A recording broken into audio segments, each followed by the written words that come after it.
Hi students, welcome to my channel. So இது பார்த்தீங்கன்னா 11th மேத்தமெட்டிக்ஸ்க்கான ஒரு first midterm exam question paper. So நான் அதில் இன்னும் உங்களுக்கு நிறைய டிப்ஸ் சொல்கிறேன். அதுக்கு மறக்காமல் இந்த வீடியோ ஸ்கிப் பண்ணாமல் பாருங்கள். ஸோ உங்களுக்கு மேக்ஸ் பொறுத்தளவுக்கு உங்களுக்கு கஷ்டமாக தான் இருக்கும் ஜென்ரல் மேக்ஸ்னால். ஸோ எனக்கும் புரியுது. ஆனால் உங்களுக்கு 1 மார்க் தான் கீ. ஏன்னா உங்களுக்கு 10 மார்க் தான் இன்டர்னலே வரப்போகுது. ஸோ நீங்கள் பாஸ் பண்ணணுனாலே நீங்கள் 25 மார்க்ஸ் எடுக்கணும். 25 மார்க்ஸ்ன்றது ஸோ ஜென்ரல் மேக்ஸ் பொறுத்தளவுக்கு கொஞ்சம் டிஃபிகல்ட்டான விஷயம் தான். சப்போஸ் நீங்கள் படிக்கலன்னா சொல்கிறேன், படித்தா நீங்கள் ஈஸியாக 90+ கூட எடுத்துடலாம். ஸோ அதுக்கான ஒரு டிப்ஸ் தான் நான் இந்த வீடியோவில் சொல்ல போகிறேன்.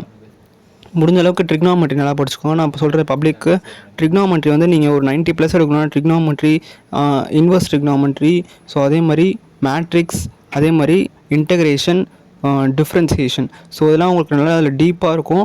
நீங்கள் சென்டம்லாம் எடுக்கணும்னா கண்டிப்பாக அதில் இருக்க மிஸ்லனியஸ் ப்ராப்ளமும் ஒர்க் அவுட் பண்ணி பாருங்கள். ஆனால் ஷியராக அதுக்கெலாம் ஒர்க் அவுட் பண்ணி பார்க்குறதுக்கு உங்களுக்கு டைமே இருக்காது சுத்தமாக.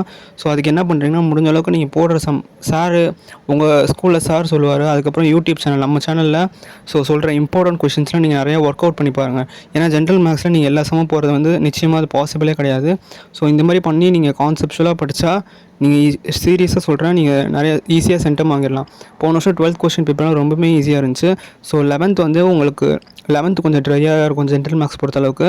ஸோ நீங்கள் 11th நல்லா கான்செப்ஷுவலாக படிச்சிட்டிங்கன்னா உங்களுக்கு 12th ரொம்பவே ஈஸியாக இருக்கும். ஸோ அதுக்கு தான் சொல்கிறேன். பார்ஷியல் ஃப்ராக்ஷன் நீங்கள் பார்க்குறீங்க, அதெல்லாம் ஈஸி தான். x+1, அதுக்கப்புறம் x+1 the whole square, அதுக்கப்புறம் x-2. ஸோ முடிஞ்சளவுக்கு இந்த மாதிரி ஈஸியான கொஷின்லாம் படிங்க. தேங்க்யூ.